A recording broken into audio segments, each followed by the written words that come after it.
Welcome back to Babbling by the Brook. I'm Mark Hoebee, Paper Mill's producing artistic director. Today, I thought we'd get to know some of the hardest working but perhaps lesser known members of any musical company, the Swings. They are the unsung heroes of the theater. And I am pleased to introduce you to two multi-talented star swings of recent Paper Mill productions, Brittany Conigatti and Willie D. Hey, Brittany. Hello. Hey, Willie. Hi. It is so great to have you both here in our little Zoom room. It is an honor to be here. Thank you. Oh, please. It seems like forever since I've actually seen you both in person. I am so happy to have you both here because we have worked together a couple times. You both have worked together here at Paper Mill. Where we met. Yeah, and we all have something in common, which is that we've been swings. And I don't think a lot of our patrons and audience members even know what a swing is. So, Brittany, why don't you just tell everybody what a swing does? What's the job of a swing? So the swing is the lifesaver of the show, in my opinion. Basically, the swing has to know all of the ensemble tracks, depending if they cover boys and girls, just boys.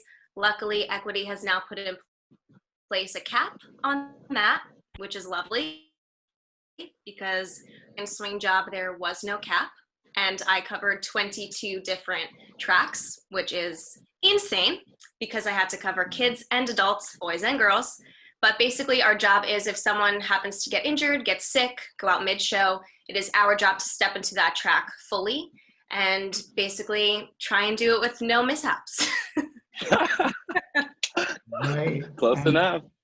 And it's interesting that you talk, because that was Matilda you were talking about, covering both the adults and the kids. And my very first job on Broadway was as a swing. I had auditioned for Jerome Robbins' Broadway and I'd auditioned over a period of like 6 months. And they finally called me in and said, hey, we'd love you to join the New York company. We'd like you to be a swing. And I was like, great, what's that? I had no idea. Really?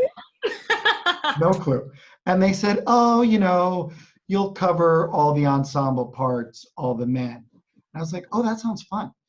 And so they gave me, after I signed my contract, they gave me a standing room only ticket.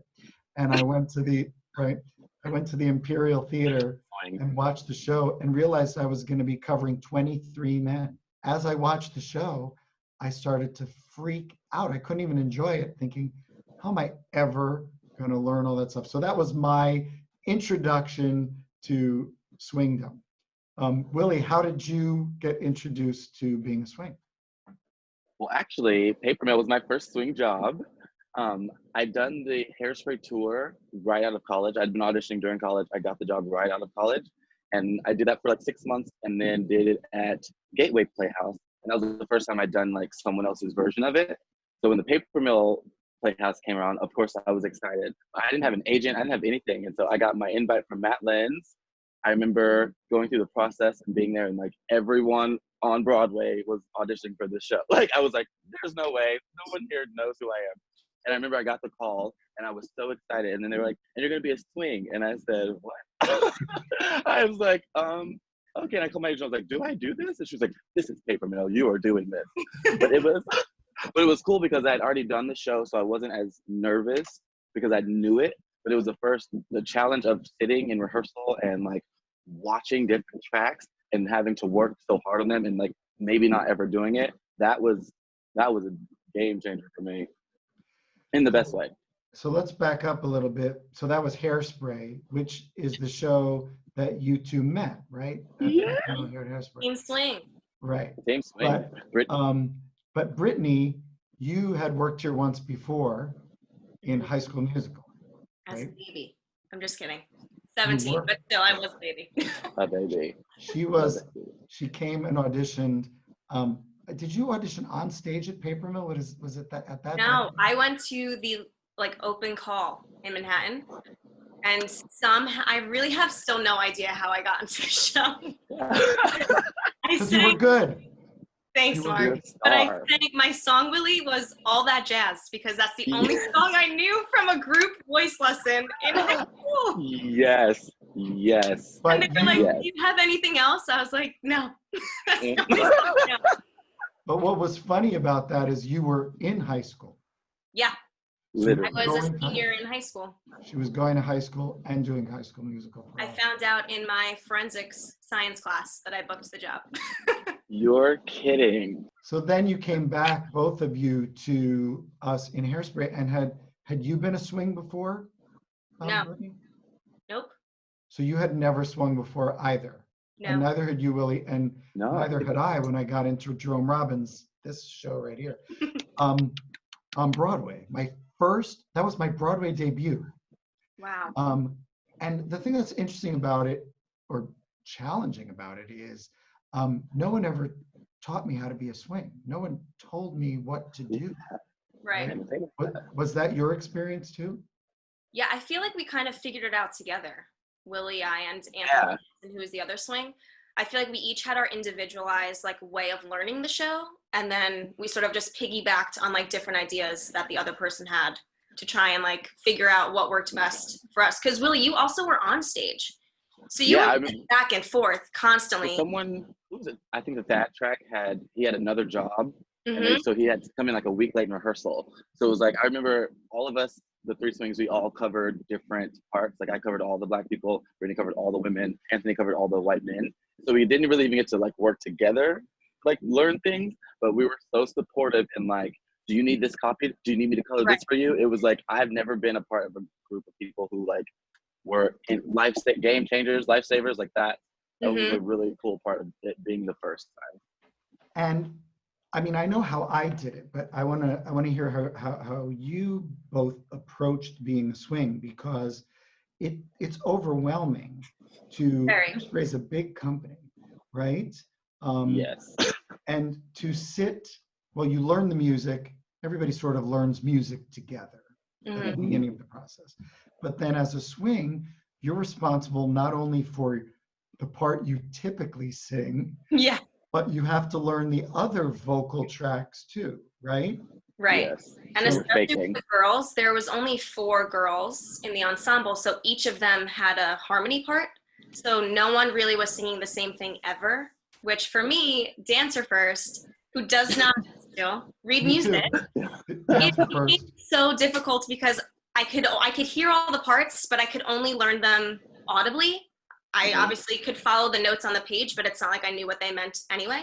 So that was a really challenging thing for me, especially, was learning that music. So it starts right at the beginning. Day 1 of rehearsal, you're overwhelmed because you're sitting in with a company of people. They're all learning one part, one vocal part, and you're learning 3 or 4. Right? And then trying to keep them sort of straight in your head.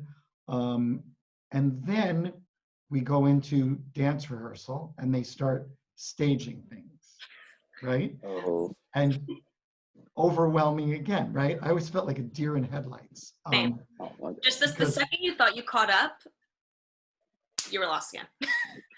And I remember how Brittany was not losing it, but she was so overwhelmed because I had done the show, so I knew at least what the tracks were. I remember after I saw you after the nicest kids in town rehearsal, and you were like, "What are we doing?" You're we were dancing so fast, and I have to learn all these tracks, and they're just running around the stage. Right. So I know how I did it. What I would do was I would try to learn one track first. I would try to learn choreography for one person in a number, and then write that down, right? You had to have a swing book, which Swing Bible. Talk a little bit about what a swing Bible is. What is it? It is literally gold. Yeah. That's what it is. Especially when you have so many tracks. They basically transfer into what would be the dance captain's Bible. If you have a great swing and a great dance captain, that Bible that they create to hopefully pass on if the show continues on is truly one of the best things that I think I have ever gotten to witness. And now it's so high tech, but I'm talking like it was like years ago when I did hairspray. It was like there wasn't stage right. There wasn't any of the things that we had computer wise. So truly you had like a mock-up of the stage and you got to place with little X's and initials who each person on the stage was. And that was that sort changed of the way every of day. knowing, right, where people stood. And I'm a visual learner.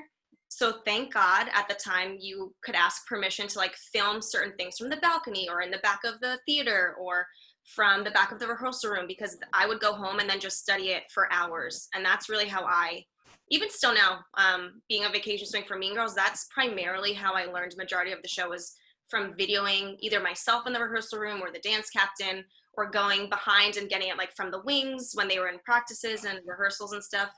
So visually for me, it was really helpful.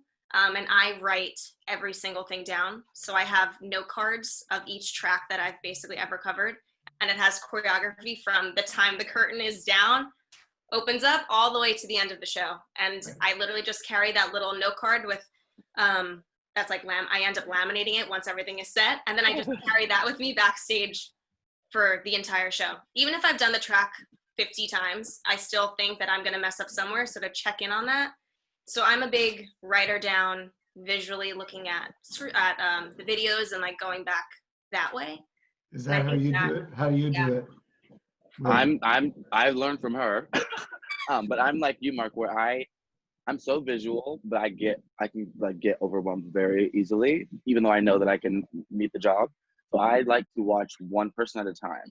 I spend the entire day, like if we're in rehearsals, one day is on this person and I watch them all day. I see how when they go get their water, I see like everything that they do to like keep up their stamina. And then the next day I go to the next person. And if we're doing the job, I'm a swing who likes to actually watch the show every night.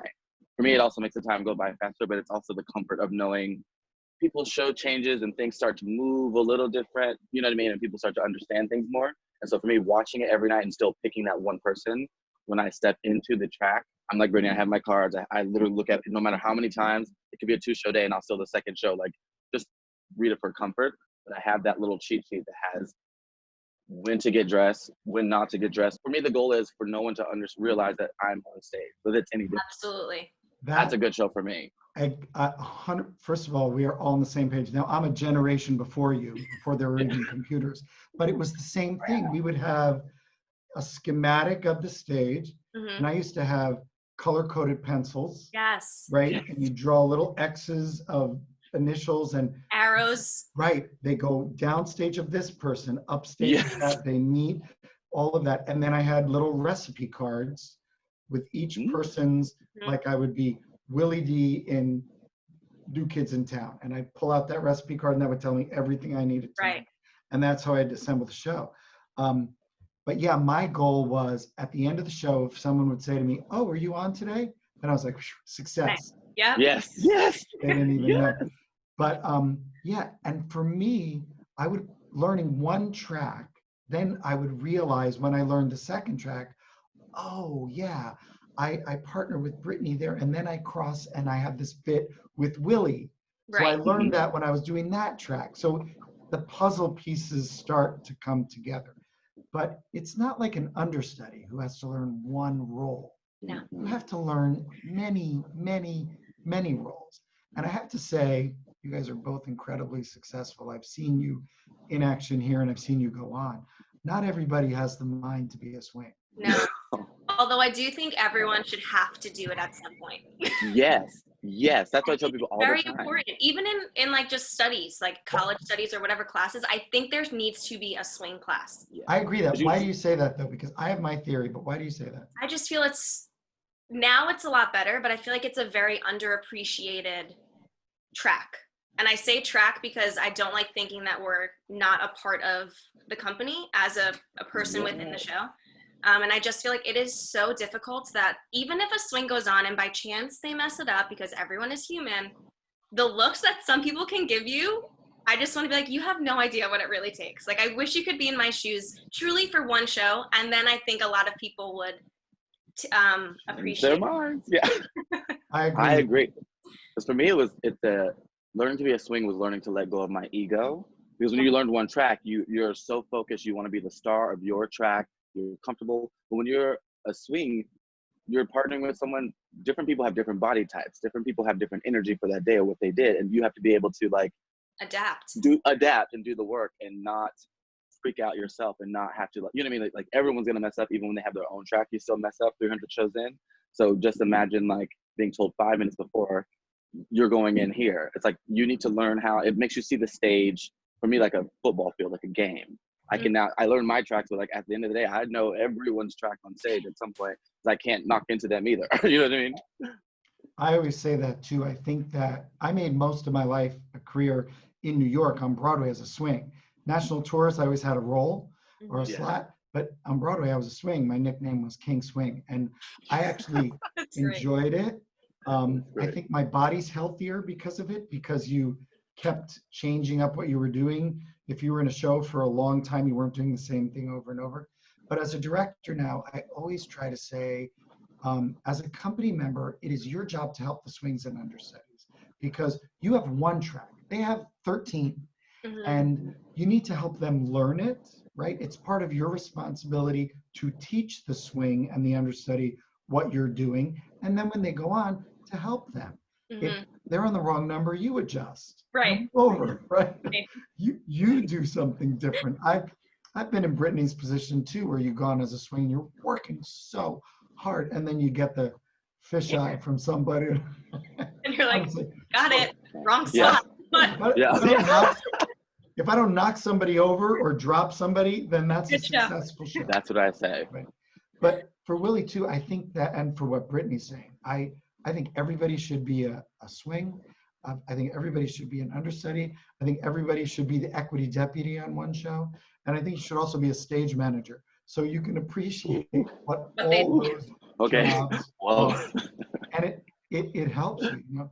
But in Jerome Robbins, my first show as a swing, pretty much everybody was a cover for something. Mhm. Because they had 3 covers, they were so deep. And so it was like a dance company where everybody sort of helped you along, because they knew what it was like. But there's other companies where, you know, You're they've on been your running for years, people in one track, and, you know, the first time you go on, sometimes they're helpful, and the next time you feel a little hung out to dry. But I think on the whole, most people want to help you out. And it Yeah. should be exciting, right, for them to mix up their show a little bit, right? Absolutely. So I made my Broadway debut, and no one knew, because I was a swing. And I went to the theater one night, and they said, "You're on." That was it. That was And sort of like Hairspray for me. after the show, I went to Oh the my payphone God. and called my mom and said, "Payphone, dating myself," and said, Yeah. "I just made my Broadway debut." So Brittany, you said the same thing happened to you. I went on first preview. For which show is Oh, that? and then every It was preview. like a trickle effect. What So show is Donna it? English, Hairspray. Oh, it was for Hair Trade. Donna English had, I think, laryngitis or something where she had no voice, which then meant Susie bumped into Velma, Danny bumped into Susie, and I went into Danny's track. So I played Luann for all previews. I was on Yeah, I was like every preview, right? Well, trial by fire. Literally. And Willie, what was your first time on as a swing? I got to know I was going on. Thank you. I was covering the dance captain, so Tyrek on Sundays would watch the show to like make sure it kept clean, because you know, paper mill. And so it was cool because I got to do the work of another track in rehearsals, and then his I didn't really do, but it was the one I did on tour. So it was actually probably the best first swing experience you could have, because it was the track I knew. The entire company was so excited for me, because I was the kid that was like, I've never been to paper mill. I'm like, just from Texas. Like I was just so gagged of the stars that we got to work with. And like I remember taking the first bow and turning around to go back to my spot, and everyone was clapping and cheering. It was amazing. It was amazing. Brittany had the stress full for me. I have to say that being a swing was, it's humbling, right? Because first of all, we're all dancers, and on the totem pole of musical theater, dancers are near the bottom for sure, and swings are below that, which I think is unfair, It's crazy. because I think you have to be so much more versatile and flexible and aware to actually be a good swing. I think they're underappreciated. I think Brittany, you said it very well. And they are so important to the health of the show and to the company. And I agree, they are as important as anybody else in the show and should always be considered family. But being a swing, especially my first experience covering 23 men and sometimes going on for 4 different people in one night, Okay. depending on who was out, it relieved me of a lot of fear, right? When they would say to you, okay, you're on now for whoever, you don't have time to get nervous, right? Right. Yeah. You say, okay, I got to get my notes and I'm going to go. Right. I actually liked that better than Willie's way to say, well, in 2 weeks, you're going to be on for, Joe, whoever. That made me more nervous than going on at the last second. Yeah. I love the part of being a swing that I do love is when Bodyguard. I swung Bodyguard as well. And I remember the show, if you remember, it starts with like a big bang and then the lights go out. And so it was that feeling of like prepping for a show when they tell you going on. And then I remember getting into my spots. I was usually the victim. And you would hear the bang. And then I felt like my heart exploded. And it was just like, you're doing the job until the bell. It was an out of body experience. You know what I mean? It was the excitement of just like, you get to prove yourself in different tracks each time and get to like realize that sometimes for me, what was hard is not being able to always be a part of it, doing the work and not always feeling like the family part, but then being able to know that like, oh, if anyone else here tried to do this, they would lose their mind. So it's like you're at the top of it, even though you're not respected all the time, the self gain you get from being a swing is incredible. And the confidence that it builds in you to know that you can step in and do better than you think, right? Right. Yes. It really is a confidence building thing. And I always remember too, the first time I would go on for any role, it was like a blur. I'd get through it and I hardly remember it happened. So my favorite was if somebody was out on a 2-show day. So the matinee, you always got that second chance. Getting through on adrenaline, right? You get your notes, you think through it, what did I do wrong? And then right away you get another chance to correct it. Because sometimes if you're in a long running show, you'll go on for somebody and then not go on for that track again for weeks or months, right? And you still have to hang on to that information. So tell me either a great story or a horrifying story of a swing event for you. Either being thrown out there and doing something great or something funny happened or what? Okay. Well, ladies first. Matilda, I don't think I ever did or knew about a full show that I was going on for. I would say 95% of the time I was swung on mid-show. It was like just a thing. The kids, they'd like stub their toe before they went on stage and they would literally look back at the child guardian and be like, I'm out. And then they're like, Brittany, dressed in so-and-so's, whatever. That happened out of the 9 months I was on tour, probably 95% of the time. So that always was like shot out of a cannon because luckily the kids didn't wear wigs, so I could just throw my hair up. But for the adults, I had to then wig prep, makeup, maybe throw on a red lip. Like it's just like you got to do what you got to do to make it for the next number. And then for when I went into prom, I technically was just covering an ensemble track. I was going in as a replacement for the last 6 weeks. And my first show, I was on a week and a half early, and I ended up doing a track that wasn't even mine. I knew that I had the mentality that I sort of like scoped out everyone's tracks regardless of the one that I was doing. And they were like, we think you can handle it. You have these lines. You're actually going to be on these numbers instead. And I went in 20 minutes before the show and made my prom debut, not in my full track, that no one knew I was going on either. I literally called my mom. She's like, I'm in Jersey. And I was like, okay, well, let me see if my fiance saw Mike. He's like, all right, I can make it in. One person came, saw it. And then my mom came for the night show that I was going to be doing the same track, split track, whatever it was. And then the blackout happened. So I got to see the second, like part 2 of my like split track, non-track that I'm supposed to not really be doing, but doing. So that was sort of probably one of the crazier things that I've had to be thrown on for, besides Hairspray, because that was, and I'm scared of heights. And the first thing I asked you, I was like, can I please just go up the scaffolding and sit on it? So the entire Without Love song that I'm supposed to be standing on the scaffolding at the very top, I asked if Jake Wilson and I could just sit because I was so nervous to stand on it. Well, that's the thing too, right? Yeah, you don't get to do anything. a lot of times, the first time you're wearing a costume, the first time you're wearing a wig, the first time you're dealing with a prop or a set It's your piece first show. is in front of the audience Yep. with a paying audience there. Yep. Yes. Matilda, first show, first preview again. Mid-show. We're going to start calling you First Preview No. Brittany. Yeah. So, Willie, what about you? For me, it was the Bodyguard tour. I remember we had just gotten out on the road for a while, like it's been like a month in, and I was the Rory track, and he's the one at the beginning that's like the victim. And we did the part, and I was ready to go in for that track. Bradford had hurt his foot; he was out for like a week. I run up on the thing, and Sean, who's the other boy, I had to like take off the clothes and like look all half naked. Sean had cut open his like arm and was bleeding so much. He had no idea, I guess, out of adrenaline, but he was bleeding so much, and he was like, "Is it bad?" And he's the other swing male, and I looked at him and I went, "It's horrible. Get off stage." And so he runs off stage, and in the moment, I had to literally take his track and Bradford's track and just make it work. And like they both partner with different people, and at the time they both partnered with Deborah, so I just had to make sure that Deborah Cox never not had a dance partner. Right. But I remember thinking, I was like, if I can do this, like You usually, yeah, when you have a split track, you also usually get like some kind of stage manager or dance captain who like will run through it with you and what they see as well. But in the moment, they just trust that like you're not gonna make anyone else bleed. Right. So split track, just for anybody who's listening, is when you have to perform two people's parts at one time.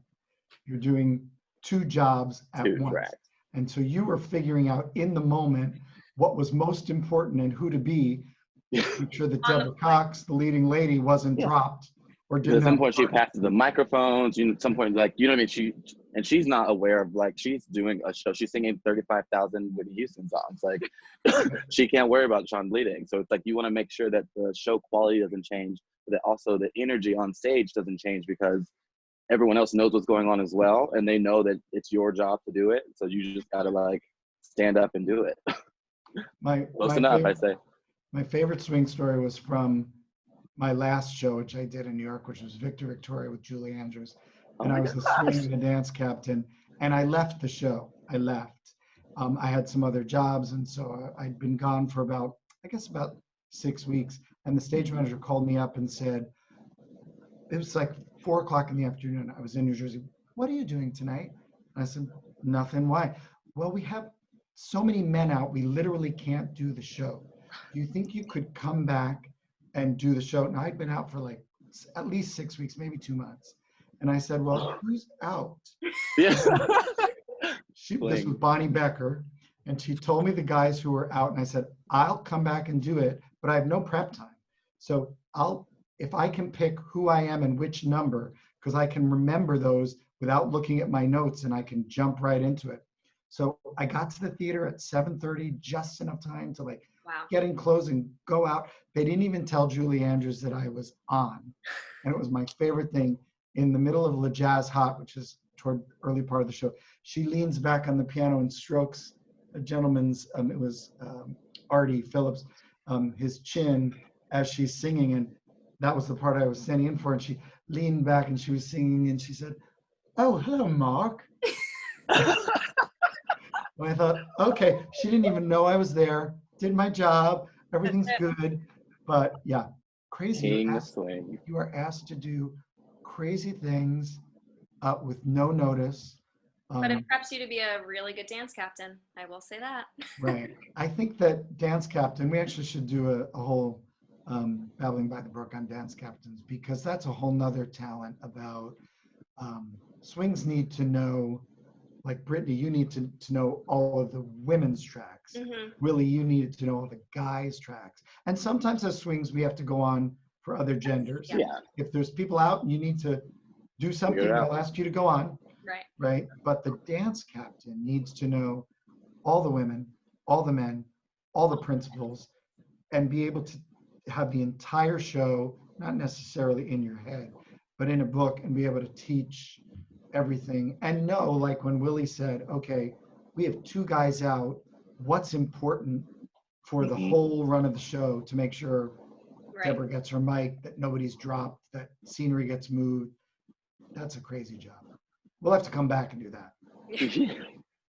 Anyway, listen, I can't thank you enough for, first of all, for bringing your talent and your humor and your energy to shows at Paper Mill. I want you both back here as soon as My possible. favorite place ever. Okay, you heard that, Brett? I was like, I can't believe it. And Really, for joining us here today and giving people a little taste of what swing life is like. It's a great opportunity, but it's a tough job. It's never a dull moment, but That's- it does make the show extremely fun. I will say that. And I loved what Brittany said. I said, "What's a swing? Swing is the lifesaver of every production, right?" Absolutely. Great to see you both. Thank you, Mark. Thank you so take much for care, having us. and come back to Paper Mill soon. Anytime. Tony Award-winning Paper Mill. Thanks for tuning in, and I hope you'll join us here next week for more Babbling by the Brook at Paper Mill Playhouse.